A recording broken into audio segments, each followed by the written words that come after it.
train what takes you straight into the Olympic Park, as you can't drive there. So it's been a while since I've been on a train, quite enjoying it. Then we've got to find where the radio station is in the Olympic Park, so that should be an adventure. See you when I get there. Bye. Did I? Oh yeah, that's what I Feeling very patriotic now.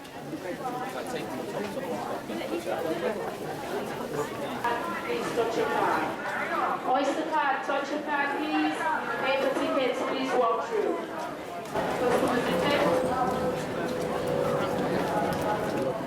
Straight ahead. You can always tell a new bit of decking, can't you? I'm in the Olympic Park now, my guest pass. I was going to keep it as a souvenir, so I've got to give it back. Today looks like it might rain, which is quite sad, but at least I get a chance to look around the park. So I'm there in about 20 minutes, so I look forward to seeing you in the studio. We then had a little shop in Chapel Street which used to do all the cheese and eggs and stuff like that. Yeah. Radical preacher Albert Tyler watches the latest of freedom. Our grandparents would probably have been at Covent Garden Market together at 4 o'clock in the morning buying this stuff. And my Uncle Charlie used to have plant stalls. Yeah, going to Covent Garden in the morning. It was always your uncle. My name was my Uncle Reg. Including, I'm very glad to say, the lady sitting opposite me. Because she's been smiling ever since she's got him. She's been here quite a while, hasn't you? It's great to be here. Good. Well, that's the voice of Samantha Fox, who's come to join us thank you, today. And, you know, you're an East London girl, really, aren't you? I am indeed. And watching the opening of the Olympics the other night made me so proud. Yeah, me too. Really did. And great for the East End as well, you know. Really great. I was looking you up, as they say, on the internet and all of that. And I didn't realise that your family were market traders in Chapel Street Market. They were indeed, yeah, all my family. So I even had a little stall when I was about 11. What, yeah. in Chapel Street? Yeah, selling second-hand clothes next to me Uncle Charlie. He used to let me have a little pitch. What was your Uncle Charlie selling, fruit and veg? Yeah, he did fruit and veg, and my other Uncle Charlie, he sold plants. So were they from Islington originally, or were they East End, or what? Mainly Islington. I was born in Mile End Road. Was you? Yeah, I think my mum and dad were at the Pictures one night. And yeah, it was. Well, not the night you were born. Well, yeah, they were at the Pictures, and my mum's waters broke. Really? Yeah, in the East End, literally. So I was wow. whipped into the nearest hospital when I was born under the sound of Bow Bells, as they say. So you're a proper Cockney as a result I am of the indeed, Pictures. but brought up mainly in Islington. Yeah, absolutely. Yeah. And do you still think of yourself as very much a Londoner? Is that always kind of what you've been, do you think? Oh, definitely, yeah, definitely. I'm very proud to be a Londoner. Because I know you were Anna Shear, weren't you? So yeah, would you have been an actress? Did you think of that? Well, yeah. I mean, from very early on at school, whenever there was drama, you know, I caused a lot of dramas. Yeah, I did cause a lot of dramas. Yeah. I remember I was picked always as a shepherd or an angel, and I used to get really peed off with that. And I said, "Oh, please let me be Mary." So one year they let me be Mary, and apparently I brought the house down. And from then on, all my teachers said I should go to drama school, right. Because I had a talent there and it was being overlooked. So that's when I went to Anna Shear. And then after because Anna Shear produced a whole kind of slew, didn't it, of those kind of working class British actors, Yeah. the Phil Daniuses, the Pauline Quirks, all of those. It was brilliant because the reason there was other theatre schools, but you had to pay a lot of money to get into those. And I was just a kid living in a council flat, and we had to pay I think it was 2p to go in, but there was a 4-year waiting list. Wow. But you had to audition to get into Anna Shear, and if you were good, you just paid a couple of p every time you went, because it was all funded by herself, you know. So, so it gave a lot of kids who didn't have a lot of money a chance in life, basically. So when you went into modelling instead of acting or singing at that, because you sung as well, didn't you, before that? Yeah, I was in a band when I was 15 called SFX. SFX? We signed to Lamborghini Records. Did you? Yeah, we got to about, I think, 55 in the charts. Did you actually make a record? I didn't know that. Yeah, which is actually on these new deluxe editions I've brought out, and people are going, "My God, I didn't know you were singing at that age." You know, it's quite amazing, really. So the kind of the glamour modelling and all of that, did that come out of the blue, or? I entered a competition. It was called The Face and Shape of 83. Right. I had no intention at that point to be a page 3 girl at all. Right. And my mum took a picture of me in a beautiful Victorian basque. And I always remember it was on a Kodak Brownie, a very small little camera, nothing professional. And we sent it in, and it was about 20,000 entries. Wow.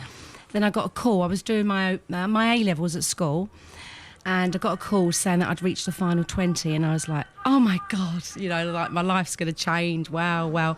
Dad, at first, I obviously had to talk to my mum and dad about it, and they were cool. I mean, Page 3 is an institution in Britain, and I got offered a 4-year contract, so I kind of felt, wow, 4 years. I was the only girl ever given a contract.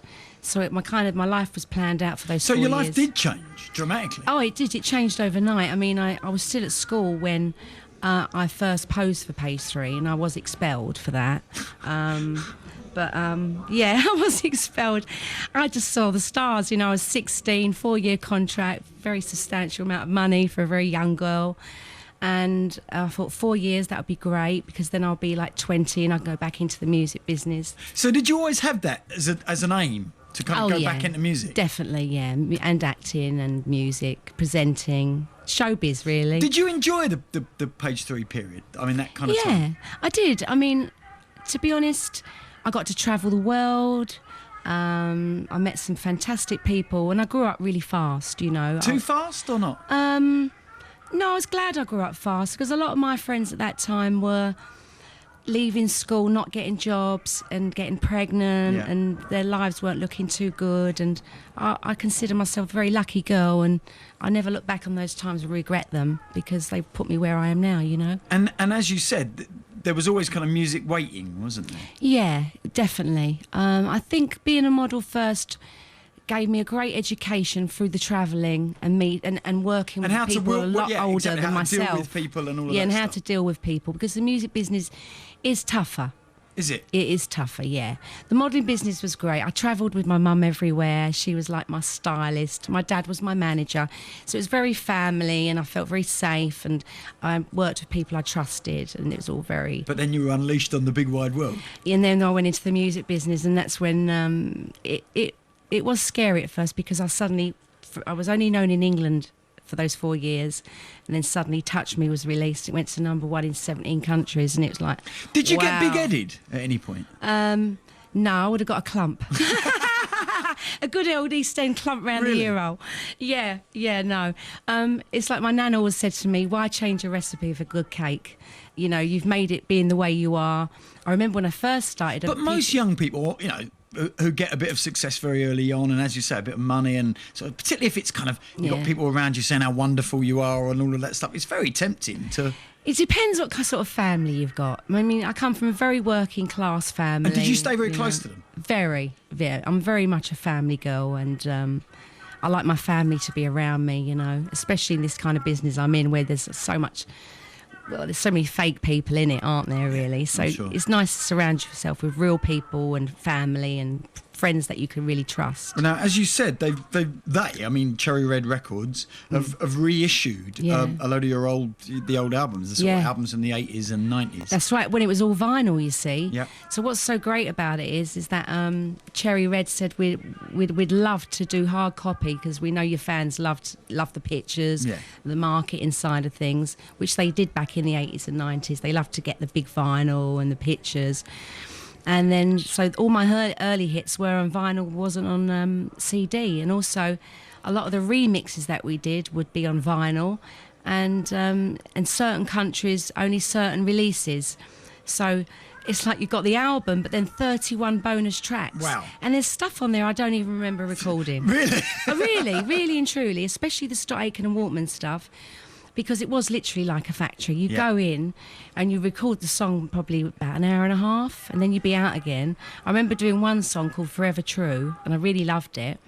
Went to listen to it 2 days later in the offices of Jive, in the A&R offices, and I said, I really want to hear the final mix. I'm so excited. They said, Sam, we're very sorry to tell you they made a mistake. The song was for Jason Donovan. No, I was like, you're joking.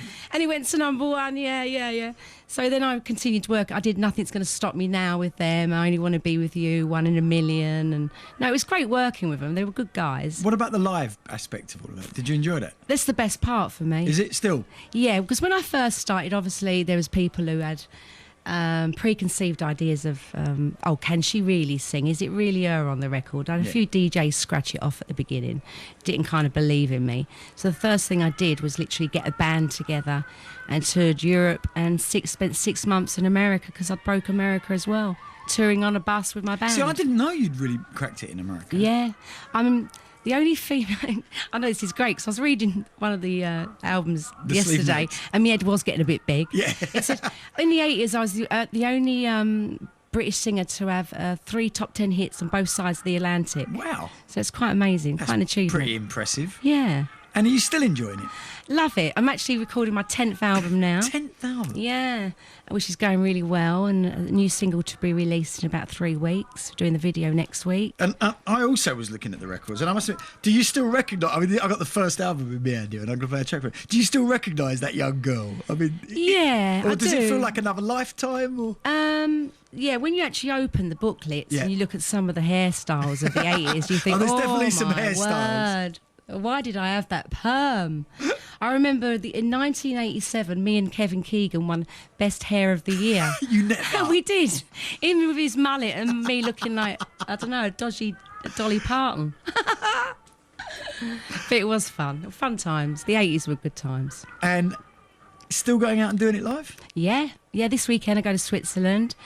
And then I go to America. We go to all the East Coast, then up to Toronto. And what's the then audience West over Coast. there? I mean, is it youngsters? Is it All sorts. Yeah. It's all my fans have been very dedicated to me for the last 26 years in the music business. 26? Yeah. That don't seem feasible. 30 years in actual show business this year, Wow. including my modelling. 30 years. So I've got those fans who have stuck by me, which has been amazing. Their kids have now become fans. And the 80s as a big comeback across Yeah, the no, world. absolutely. So I've just done 32 dates in France with 6 other 80s artists in the 25,000-seater stadiums. And I would say half of those people... You were only little. Yeah. I would say half of those people were like, I'd say 15, 16, 17, loving 80s music. Yeah, no, there has. There's been a huge. I think it was a really creative time in It Britain was. as well, wasn't it? Though It was, I mean, yeah, and yeah. it was a. You know, if you look back on the, sort of Wham and Spandau and Duran Duran and all of those kind of people. And Glitz and glamour. Yeah, a lot of glitz and glamour, a lot of creativity as well. It's though, I great think. melodies, Yeah. great anthemous choruses, Yeah. and positive songs. Yeah, absolutely. Really got you going and made you feel happy, and great melodies, Well, definitely. I'm going to play one of those. I'm going to play a track off of the first album. How many of the albums are they reissued? I've got 3 here. Right, they've reissued 4. Okay. The Touch Me one, Samantha Fox, I Want to Have Some Fun, and Just One Night. And they're all, as you said, they're deluxe editions. That's so you right. get kind of remixes and Yeah. other songs you never heard and all of that sort of stuff. Definitely, yeah. There's a lot of Samantha Fox out there at the moment. There is. And I'm very, very glad that Thank you came in to you. tell us about it. Samantha, thank you. Thank you very much.